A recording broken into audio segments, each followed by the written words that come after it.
Hello YouTube, my name's Sean Connors and welcome back to the Outsiders channel. Yes, it's cold in the shed today. I've got my hot tea and the scarf. We're looking at today Dungeon Craft, and we're looking at the quite arguably the greatest sandbox ever written, and that is Keep on the Borderlands. I suspect most GMs worth their salt will have either played this, refereed it, done both, or done something along those lines, or built something similar of their own once they've seen this module. This module is probably the greatest and most played module of its time, and it is a great sandbox, if not the definitive sandbox of how to build them. This is another piece of Gygax's mastery. It's another piece of brilliance, and I think often the simplicity of this module is very overlooked and disappoints me actually sometimes when people talk about it almost with a throwaway comment, not really fully understanding how brilliant this really is. If you do have the module, it's worth taking a pause in the video to have a look at it. I'm just going to pause the video momentarily and show you the cover of this module.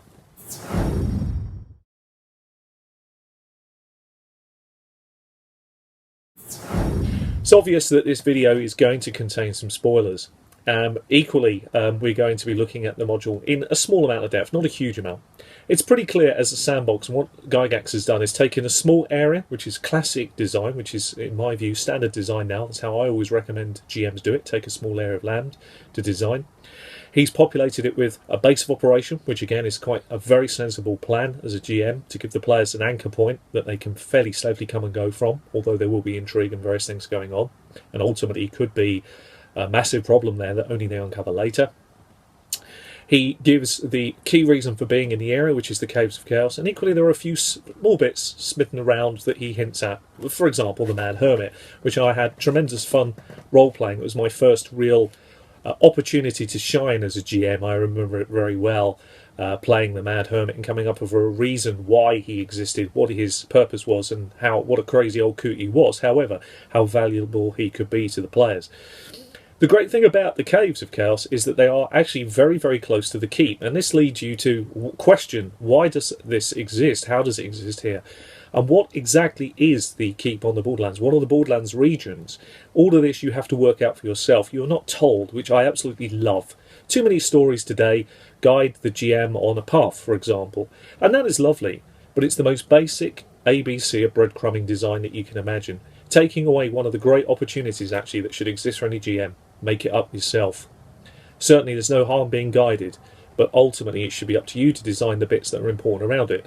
Gygax doesn't even use names in this module, just simply calling people the bailiff and sergeant. Genius. It's simple genius.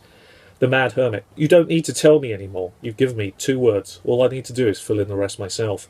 This is the great thing about this module, and the Caves of Chaos are amazing when you look at them in a fresh light and a very different perspective. So what we're going to do is we're going to look at how originally you would see it as you open the module up, and then I'm going to also at the same time show you a 3D and a different perspective, and then talk about why it's so fantastic.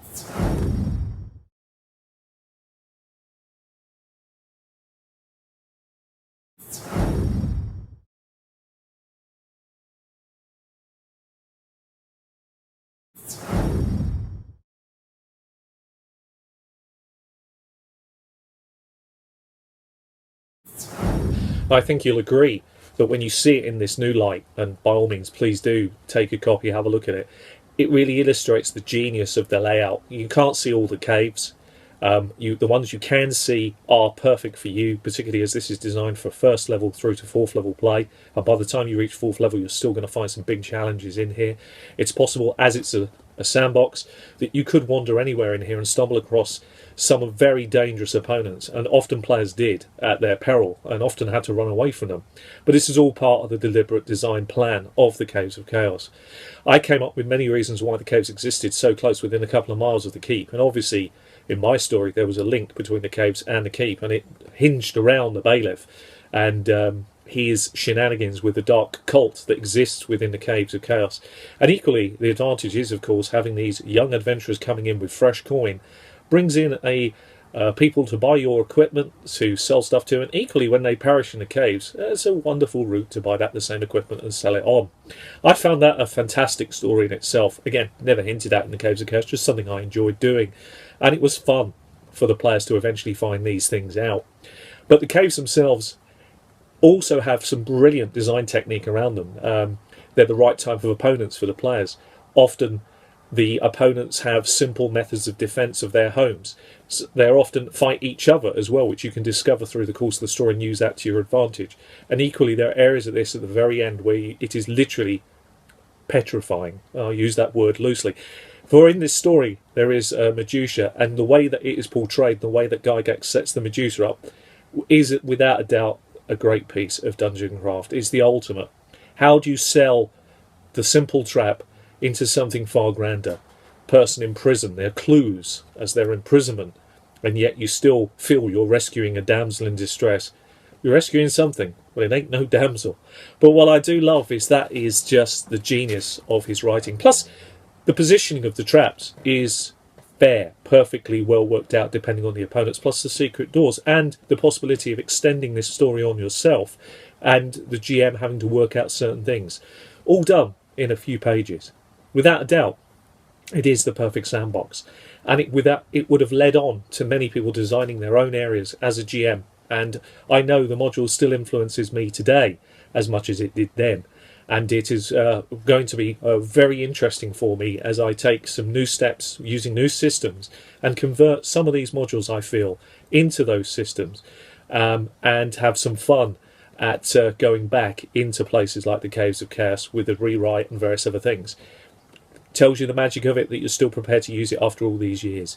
And it still has enough intrigue and enough interest that it would still keep players who may have been there many times before coming back for some more. So I submit to you a fantastic sandbox, the keep on the Borderlands. I've been Sean Connors. This has been the Outsiders channel. Hard hitting and in your face. Happy gaming and see you next time. All the best to you. Bye bye.